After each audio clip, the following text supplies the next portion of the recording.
Friends, मैं हूं सरोज विश्वास, 1994 बैच यूनिवर्सिटी ऑफ मैसूर के इंजीनियरिंग स्ट्रीम के topper. I was awarded 5 gold medal for that. मैं एमटेक इन स्ट्रक्चरल इंजीनियरिंग भी हूँ आईआईटी दिल्ली से।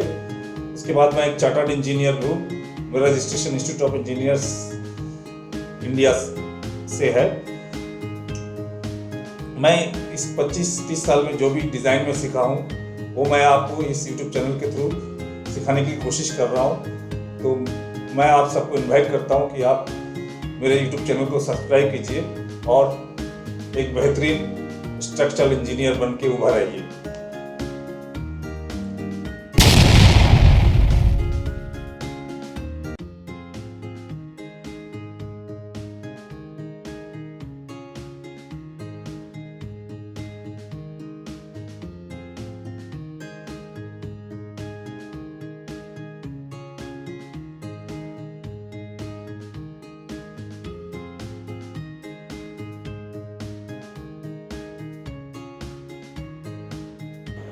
इस सेक्शन में हम डिज़ाइन पैरामीटर असाइन करेंगे वेरियस मेंबर्स के यील्ड स्ट्रेंथ, अल्टीट्यूड स्ट्रेंथ, ये सब भी असाइन करेंगे। तो इन सबको को असाइन करने के पहले हमें ये अंडरस्टैंड करना है कि इफेक्टिव लेंथ क्या होता है। तो इफेक्टिव लेंथ क्या होता है, इसको देखने के लिए हमें IS 800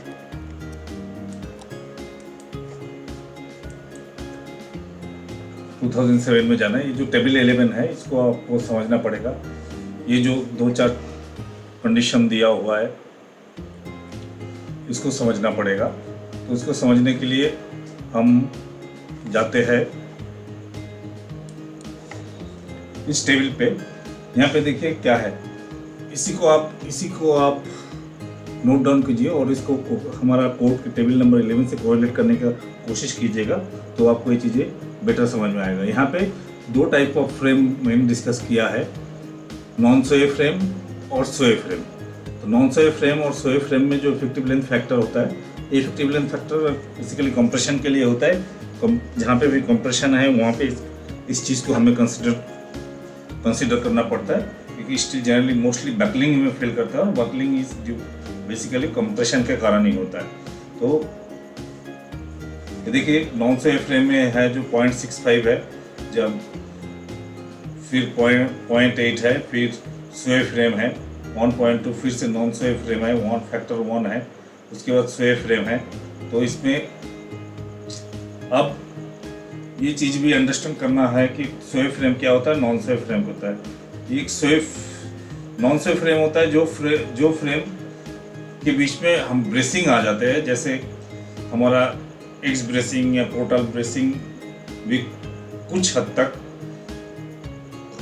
एक्स ब्रेसिंग या फिर वी ब्रेसिंग, शेवरॉन ब्रेसिंग, ये सब जो भी ट्रायंगुलेशन ब्रेसिंग टाइप का होता है, ट्रायंगुलेशन टाइप का ब्रेसिंग होता है वो तो डेफिनेटली। और जो पोर्टल ब्रेसिंग होता है वो कुछ हद तक हम नॉन सेफ फ्रेम कंसिडर करेंगे, लेकिन पोर्टल फ्रेम में the frame itself will be a non-sway frame. Portal frame itself will be a non-sway frame. लेकिन उसके लाइन में जो भी अलग मेंबर्स हैं उसको हम non-sway frame कुछ हद तक कंसीडर कर सकते हैं।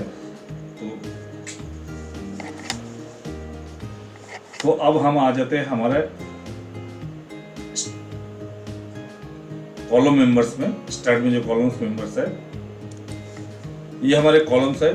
ये किसी पर्टिकुलर कॉलम्स को, इस कॉलम्स को या फिर इस कॉलम को हम कंसीडर कर लेते हैं। तो इसका इफेक्टिव लेंथ क्या होगा हम देख लेते हैं। तो इसमें एक चीज़ है कि इस फ्रेम में मैंने अभी सपोर्ट जो है नीचे फिक्स दिख रखा है, लेकिन एक PV स्ट्रक्चर में कुछ अलग टाइप का सपोर्ट होता है। तो फॉर एग्जांपल ये जो सपोर्ट है, हम जनरल में जाएंगे सपोर्ट क्रिएट। हमारे सपोर्ट जो है सारे सपोर्ट को सिलेक्ट कर लेते हैं, क्रिएट इन्फोर्स्ड बट। तो ये सारे फ्रेम जो है अबाउट ग्लोबल Z फिक्स है और ग्लोबल X फ्री है। तो हम इस इमेज को MX को रिलीज कर देंगे और यहाँ पे असाइन कर देंगे। तो ये हमारा अबाउट ग्लोबल जेड फिक्स हो गया और ग्लोबल अबाउट ग्लोबल एक्स ये पिन हो गया। तो अब हम इसके इफेक्टिव लेंथ को थोड़ा डिस्कस कर लेते हैं। ये हमारा 3D व्यू में हमारा एक कॉलम दिख रहा है। अब देखिए कॉलम का जो बेस है वो फिक्स्ड है। अगर हम कॉलम के लोकल एक्सिस को कंसीडर करते हैं, ये मेंबर के ग्लोबल जेड और लोकल जेड और लोकल वाई में दिखाया है, तो ग्लोबल एक्स और ग्लोबल जेड। तो अबाउट ग्लोबल एक्स, तो इस 3D में मैंने स्टक ग्लोबल जेड और ग्लोबल एक्स डायरेक्शन को भी शो किया है। लोकल जेड और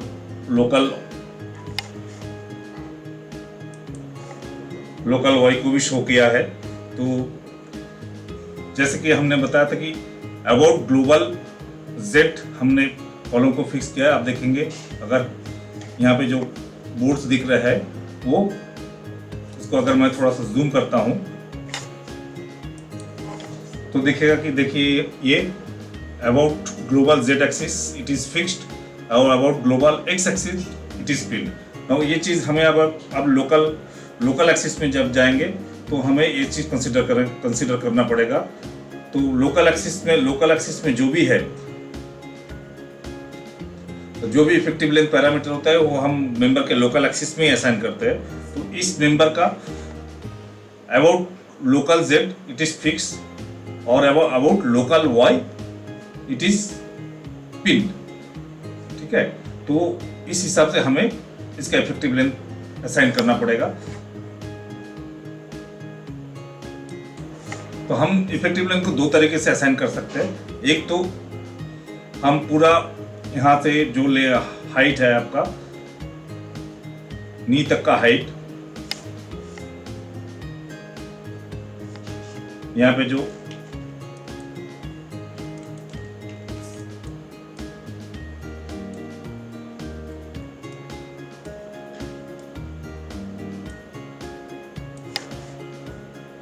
हमें इफेक्टिव लेंथ को डिफाइन करने के लिए आइदर हम LZ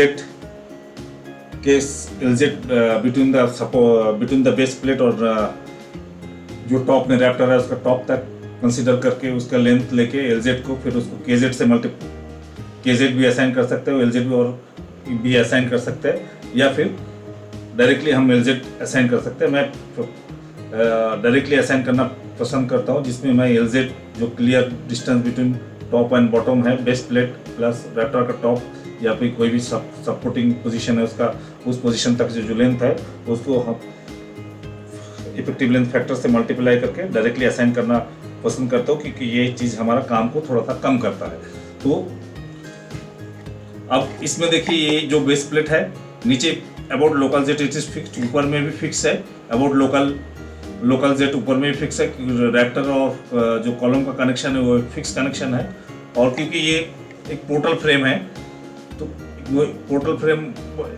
ये पोर्टल है, तो which is a moment resisting frame. Moment resisting frame मतलब जो फाउंडेशन में फोर्सेस पहुंच रहा है वो that is because of flexural action, bending action के कारण, नॉट बिकॉज ऑफ एक्सियल कारण। जैसे यहाँ पे ब्रेसिंग है, इसके थ्रू एक्सियल फोर्सेस ट्रांसफर होता है फाउंडेशन में, लेकिन यहाँ पे कॉलम और रैप्टर के कारण about local Z bending action के कारण फोर्सेस फाउंडेशन में ट्रांसफर हो रहा है। तो ये इसलिए एक मोमेंट रेजिस्टिंग फ्रेम है।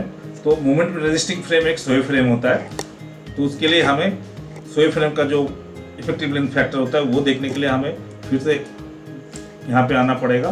तो यहाँ पे देखिए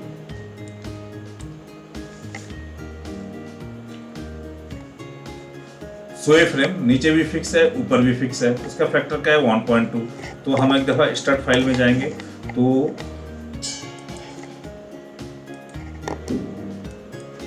11.15 into 1.2 is equal to 13.38 इसका effective length about local Z axis हो जाएगा। तो इसका L Z is equal to 13.38 हम असाइन कर सकते हैं, या फिर अदर वे इज दैट मैं एल जेड को 11.15 भी असाइन करूं और के जेड को 1.2 असाइन करूं। तो मैं प्रेफर करता हूं डायरेक्टली एल जेड को 13.38 असाइन करूं। तो अब हम आ जाते हैं एलॉय और एलेक्स में। तो इसमें देखिए ये जो बेस प्लेट है, मैंने बोला था बेस प्लेट हम फ्लोर फिनिश से 250 mm नीचे रखेंगे, और हमारा जो वॉल ये है वॉल हाइट है वो ब्रिक वॉल है वो लगभग 3 मीटर है। तो 3 मीटर प्लस 0.25 mm, तो 3.25 तो ऐसे ही हो गया। जनरली हम जो पहला रैप्टर है उसको, पहला गट है उसको लगभग 50 mm ऊपर रखते थे, तो ये 3.3। तो आप देखिए नीचे तो सपोर्ट में अबाउट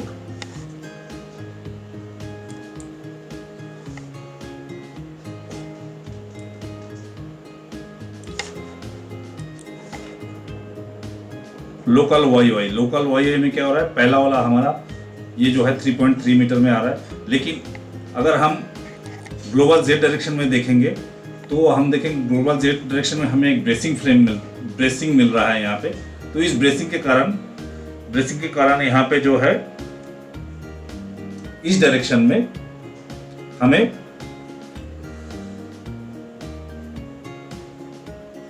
एक फैक्टर मिल जाता है। क्या है ये, यहाँ पे नीचे भी पिन है हमारा about local Y it is pin, तो that is about global X it is pin, तो about local Y it is pin. और यहाँ पे हमारा पहला ब्रेस्ट फ्लैंज ब्रेसिंग कहाँ पे आ रहा है, तो ये हमारा 3.3 मीटर में आ रहा है। तो 3.3 मीटर, तो ये भी एक पिन सपोर्ट ही है, क्योंकि हम फ्लैंजेस को या गट को स्मॉलर बोर्ड से ही असाइन करते हैं, जो मूवमेंट रेजिस्ट नहीं कर सकता है, एक्चुअल लोड ही ट्रांसफर करेगा। तो अब ये जो फ्लैंज है, ये जो है देखिए कंप्रेशन फ्लैंज को, दोनों फ्लैंज, कोई भी कंप्रेशन फ्लैंज हो, गट एक फ्लैंज को लैटरली मूवमेंट करने के लिए रेजिस्ट करेगा, और जो फ्लैंज ब्रेस है वो भी दूसरे फ्लैंज, कॉलम के दूसरे फ्लैंज को लैटरली मूव करने के लिए रेजिस्ट करेगा। तो ये एक हमारा लेटरल स्टैंड मिल गया। तो lateral stand about alloy about local Y मिल गया। तो एलॉय हमारा 3.3 हो गया। अब नेक्स्ट आता है हमारा एलेक्स कितना हुआ। अब इसका कॉन्फ़िगरेशन देखिए, Alex is twisting about local x axis. तो हमारा लोकल एक्स एक्सिस कौन सा है, ये जो डायरेक्शन है हमारा, ये हमारा लोकल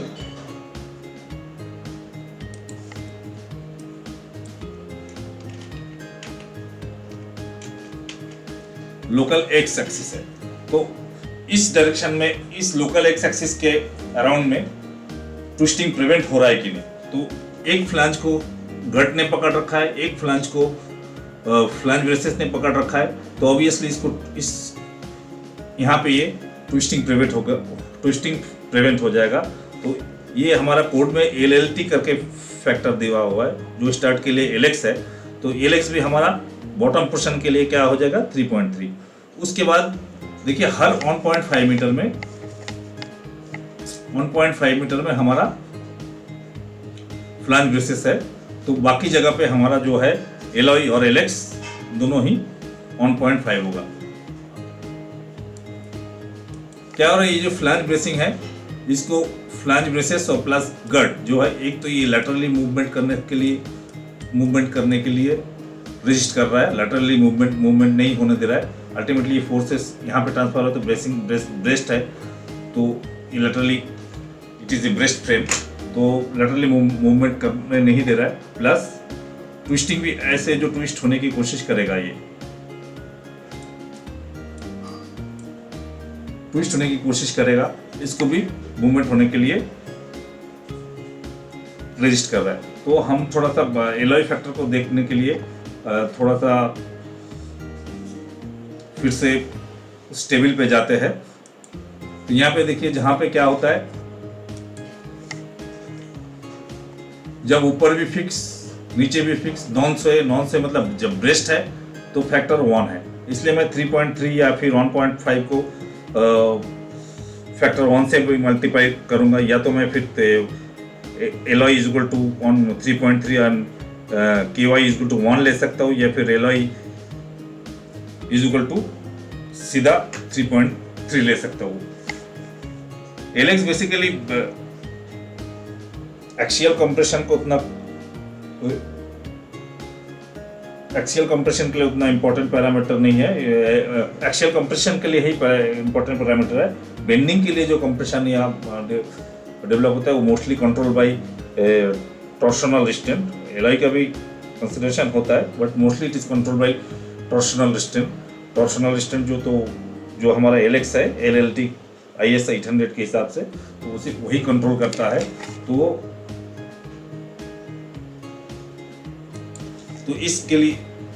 इसके लिए फिर हमारा एलेक्स बॉटम पार्ट के लिए एलेक्स और एलॉय 3.3 हो गया। उसके बाद बॉटम पार्ट के ऊपर में जहां पे गार्ड चल रहा है उस पार्ट के लिए हमारा एलेक्स और एलॉय 1.5 हो गया। तो ऐसा ही हम अगर कंसीडर करेंगे, रैप्टर को भी देखेंगे तो रैप्टर के LZ को हम यहां तक लेंगे, यहां से लेके यहां तक रैप्टर का LZ हो जाएगा। और कुछ स्ट्रक्चरल कंसल्टेंट पूरा स्पन को ही रैप्टर का LZ मानते हैं, लेकिन मेरे हिसाब से अगर हम इसको यहाँ पे भी फोर्सेस डायरेक्शन चेंज कर रहे हैं तो यहाँ पे भी फोर्सेस डायरेक्शन चेंज कर सकता था। तो अगर हम कॉलम का अनसपोर्टेड लेंथ, कॉलम का हाइट ले सकते हैं, तो रैप्टर के लिए भी हम अप टू जहाँ पे किंग बन रहा है वहाँ तक ले सकते हैं। तो ये हमारा LZ हो गया। और एलेक्स और एलॉय वैसे ही देखिए, यहाँ पे इस रैप्टर को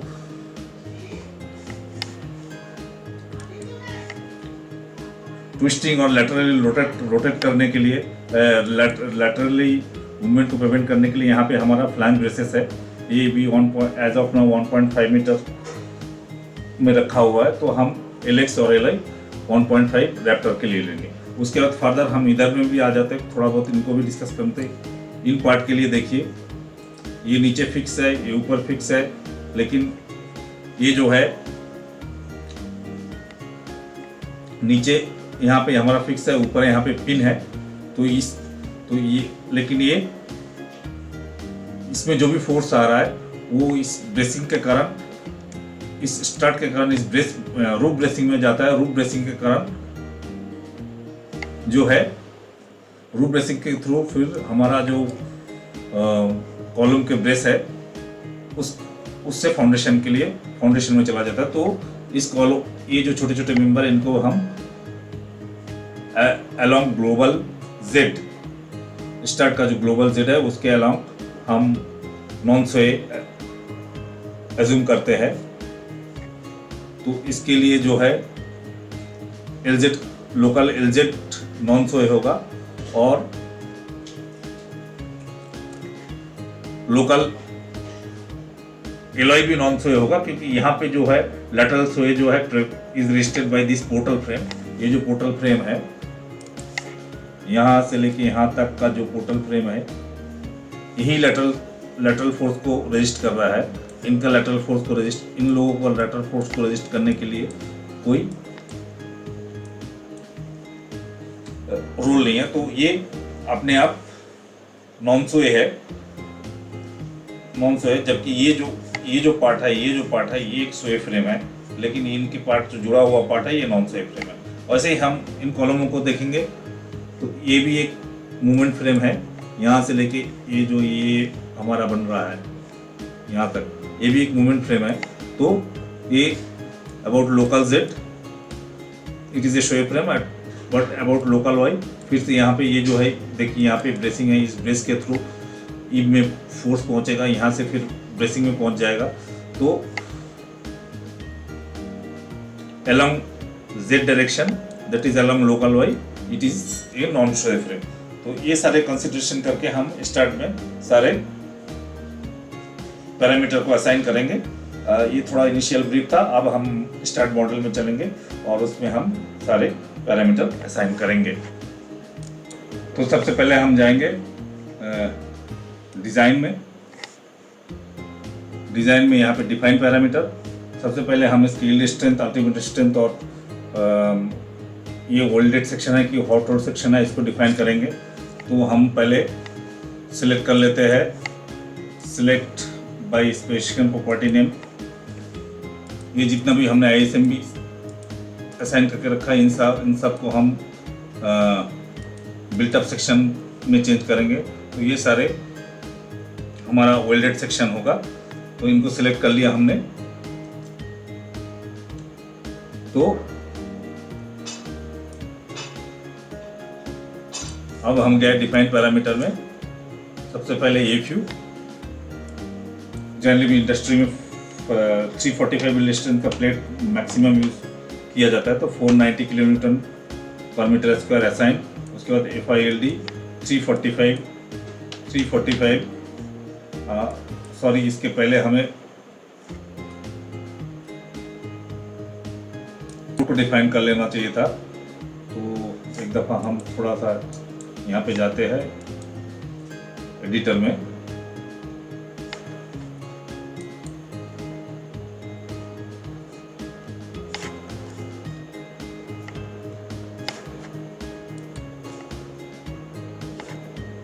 यहाँ पे जाके जो AIC कोड डिफाइन हो गया था उसको हम डिलीट कर देते हैं।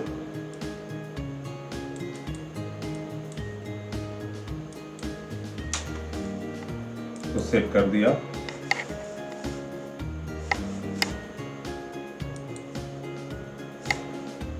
सेव।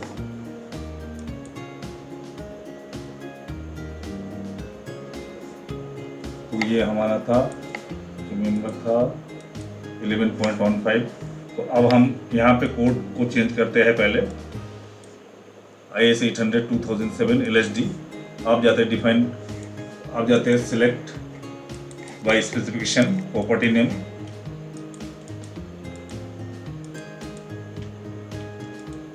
जो भी मेंबर को हमें वेल्डेड सेक्शन से बनाना है उनको सिलेक्ट कर लिया और डिफाइन पैरामीटर में गए। पहले अल्टीमेट स्ट्रेंथ 490 असाइन, उसके बाद यील्ड स्ट्रेंथ 345,000 किलोन्यूटन पर मीटर स्क्वायर असाइन। उसके बाद ये हमारा जो सेक्शन है ये वेल्डेड, ये सारे वेल्डेड सेक्शन होगा, तो यहाँ पे STP असाइन करना पड़ेगा, हॉट रोड की वेल्डेड सेक्शन असाइन।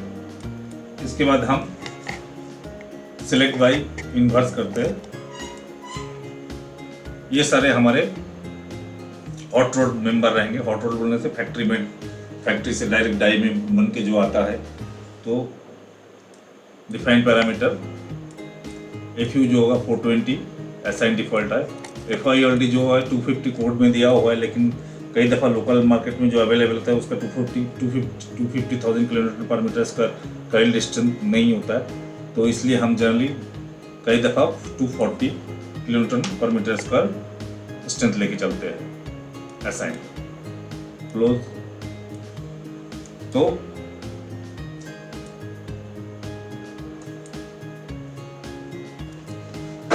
ये हमने असाइन कर दिया। अब हमारा जो है इफेक्टिव लेंथ पैरामीटर असाइन करने का टाइम आ गया। तो हम पहले सारे फ्रेम्स को सिलेक्ट कर लेते हैं। Select by property main frame, main portal movement resisting frame जो है, ये हमारा सारा कॉलम हो गया। तो ये हमारा मेन पोर्टल फ्रेम हो गया। तो व्यू सिलेक्टेड ऑब्जेक्ट ओनली, इसमें एक कॉलम रह गया व्यू होल स्ट्रक्चर।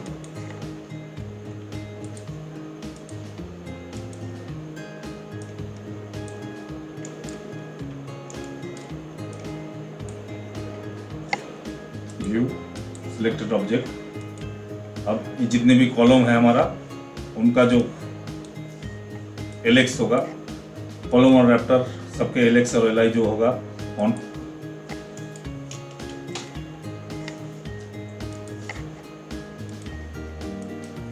यहाँ पे हमारा 4.25 है। यहाँ पे या तो हम एक नोड इंसर्ट 3.3 मीटर में एक नोड इंसर्ट करके फिर 3.3 असाइन कर सकते हो, बाकी जगह को 1.5 असाइन करेंगे, लेकिन नोड इंसर्ट करने के बदले हम थोड़ा सा सीधा डायरेक्ट असाइन कर देंगे तो भी चलता है। तो 4.25 की जगह हम इसको 3.3 असाइन कर देते हैं। इसको तो LZ 3.3 असाइन करेंगे, लेकिन उससे पहले इसके ऊपर के जो मेंबर है सिलेक्ट बाय इन्वर्स कर लेते हैं। Inverse beam selection, define parameter LX is equal to 1.5, क्योंकि फ्लैंज ब्रेसेस है इन सब जगह। LI is equal to 1.5 assign, और इसके बाद जो है हमारा जो है नीचे 4.25 को हम define parameter LZ is equal to, अच्छा ये जो 4.25 है इसका LI और LX जो है LI and LX and LI जो है 3.3 assign, LI is equal to 3.3 assign. तो इसका एक पार्ट इस जो 4.25 मीटर है, इसका एक पार्ट का LI LX 3.3 है, दूसरा पार्ट का 1.5 है, तो क्रिटिकल जो है वो 3.3 है, तो इसलिए मैं 3.3 असाइन कर रहा हूँ। अब मैं असाइन करूँगा इन कॉलम का LZ,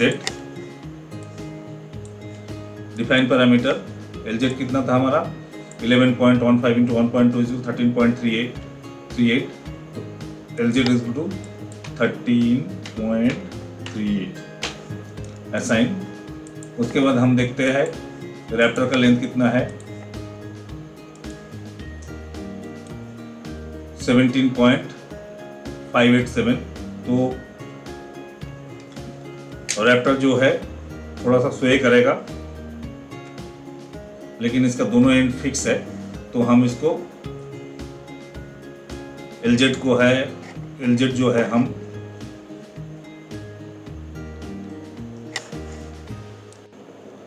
17.587 इंटू 1.2 21.1 असाइन कर सकते हैं। तो जितना भी हमारा रैप्टर है इनको हम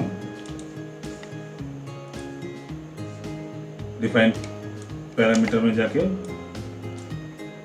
LZ is equal to 21.1 assign. Next हमारा जो स्लाइडिंग गेट के कॉलम और बीम है, view whole structure, select by specification property name, ये हमारा रैप इनके स्लाइडिंग गेट के टोटल फ्रेम्स है, ये भी स्वे फ्रेम है। View selected object only. अब ये जो 1 2 3 4 यहाँ पे देखिए, मैं यहाँ पे 3.3 मीटर में एक नोड इंसर्ट कर चुका हूँ, क्योंकि ये का लेंथ काफ़ी है, ज़्यादा है, इसलिए एक नोड इंसर्ट किया हूँ मैंने। तो 3.3 मीटर में आपको एक नोड इंसर्ट करना है। तो अब हम इन कॉलम में कोई फ्लैंज ब्रेसेस नहीं लगाएंगे, तो इनका LX LI LZ जो है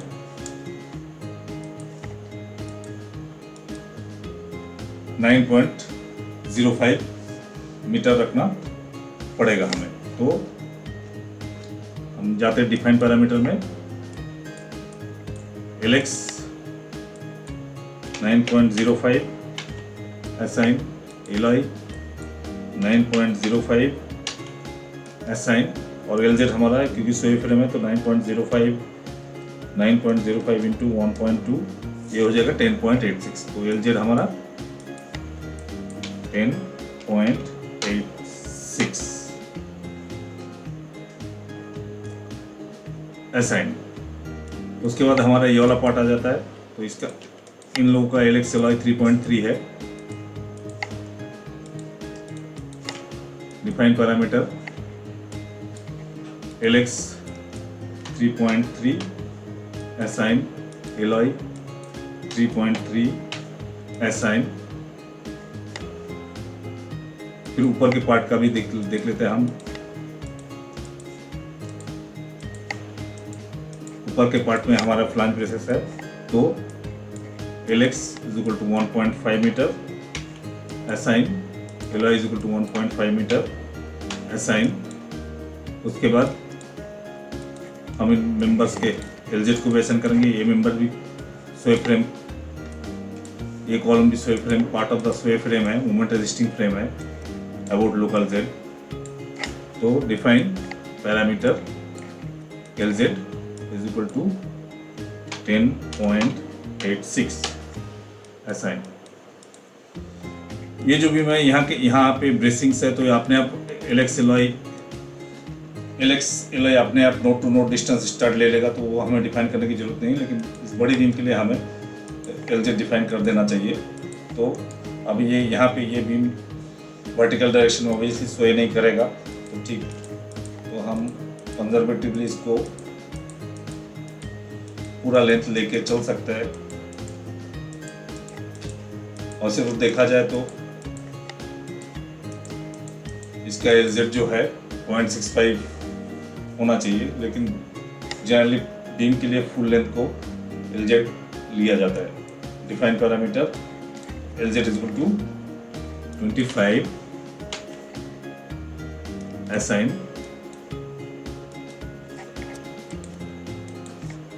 तो हमने कॉलम बीम्स और रैप्टर के LZ LY असाइन कर देंगे। बाकी जो मेंबर्स हैं इनका नोड टू नोड डिस्टेंस ही स्टार्ट LX LY LZ ले लेंगे।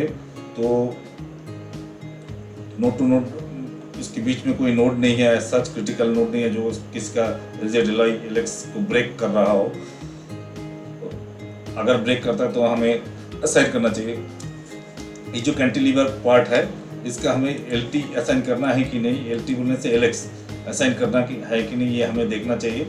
तो इसके लिए हम टेबल नंबर 11 ऑफ IS 800 को देख सकते हैं, लेकिन ऐसा इतने छोटे मेंबर के लिए कवर नहीं करेगा, तो हम इसमें असाइन नहीं करते हैं। और ये जो वर्टिकल मेंबर्स है, ये देखिए इसका जो है, अगर हम 3D व्यू में जाते हैं, लेवल, स्ट्रक्चर, सेक्शन आउटलाइन, तो इसका जो ये टॉप में रिलीज्ड है, बॉटम में फिक्स्ड है। तो इसका जो, लेकिन ये रिस्टेन है, ये इस बीम से, ये बीम इस डायरेक्शन में स्वे नहीं हो रहा है, क्योंकि ये जो स्टड्स है इसके थ्रू यहाँ स्वे ब्रेसिंग में चले जा रहा है फोर्सेस। तो इसके नीचे फिक्स है, ऊपर पिन है, तो इसको 0.8 ले सकते हैं। तो इतने उसको हम नेग्लेक्ट कर सकते हैं, 0.8 इंटू 3.1 अलग अलग जगह, लेकिन नोड टू नोड डिस्टेंस अपने आप स्टार्ट ले लेगा, तो जो कि ऑलरेडी कंजर्वेटिव साइड, तो KZ फैक्टर स्टार्ट अपने आप ऑन एज्यूम करके चलेगा, तो that is okay with us. तो इसके साथ हमारा इस मॉडल में जो डिजाइन पैरामीटर है वो असाइन करना कंप्लीट हुआ। नेक्स्ट सेक्शन में हम इन लोड एनवेलप डेवलप करेंगे, लोड एनवेलप लगाएंगे और इसको मेंबर्स को बिल्टअप मेंबर में चेंज करेंगे, जो स्टैंडर्ड मेंबर मैंने लेके रखा है। उसके बाद इसको फर्दर डिज़ाइन करेंगे।